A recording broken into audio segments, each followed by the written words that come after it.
What's up, you guys? It's your boy Miguel, fellow Xray Tech peep here, giving your daily dose of radiation and knowledge you probably won't find out there on the internet. And today, this is mainly for newer techs or students who want to know, or just for other individuals.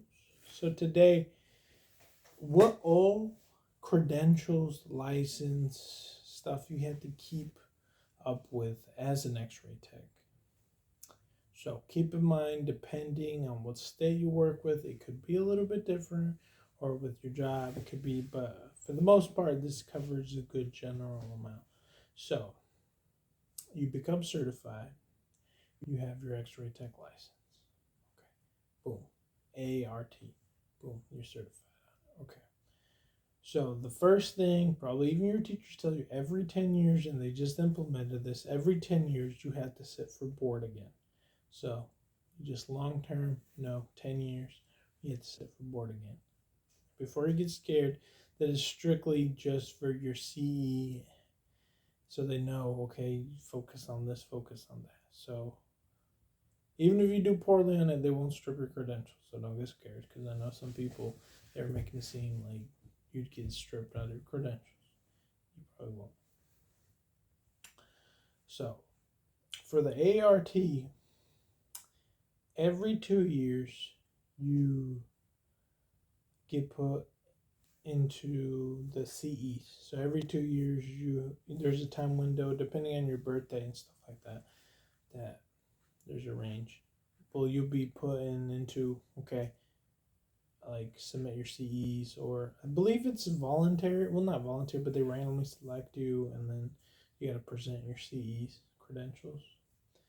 And then every year you'll have to renew your license. Well, not renew, but like kind of go through the ethic community and submit a. You have to pay. I think it's like $30 or $50. Can't remember. You pay, and essentially they'll evaluate you and be like, okay, you're in good standing with the board. You didn't get no felonies or anything that goes against the board of ethics, and you're good to go. You just that's kind of a pay, and if you didn't do anything, okay, you're fine.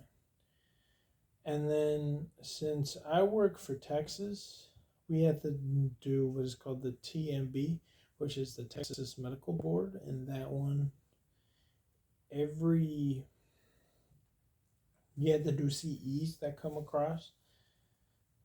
Those happen every 2 years too, that you have to keep up with and track and renew and stuff like that.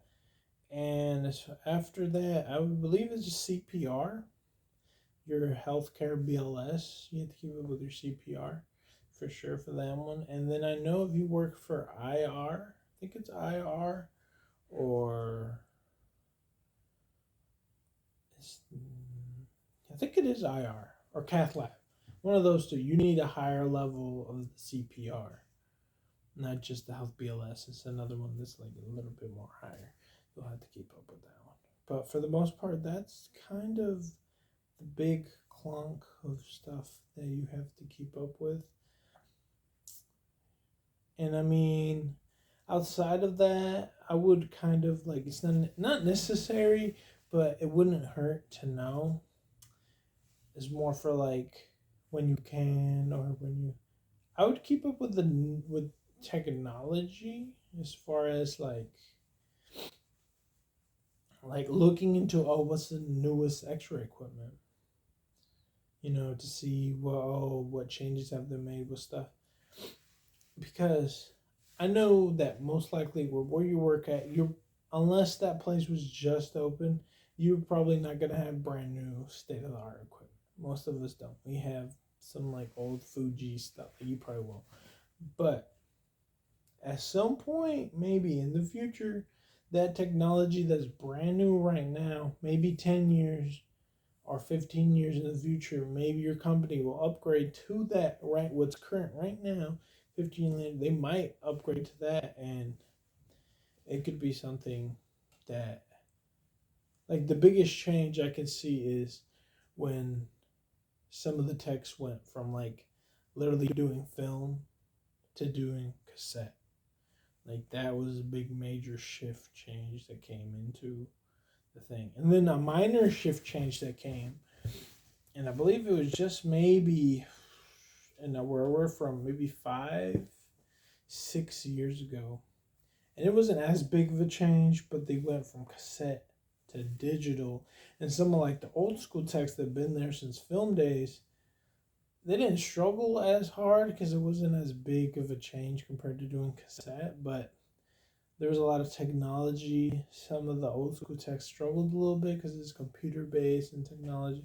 Some of them kind of struggled on it. So I would say try to keep up and just look at what the future is on the tech of X-rays and the machines and stuff, because you never know. If you go to another place and they do have state of the art, you just don't want to be left back in olden times.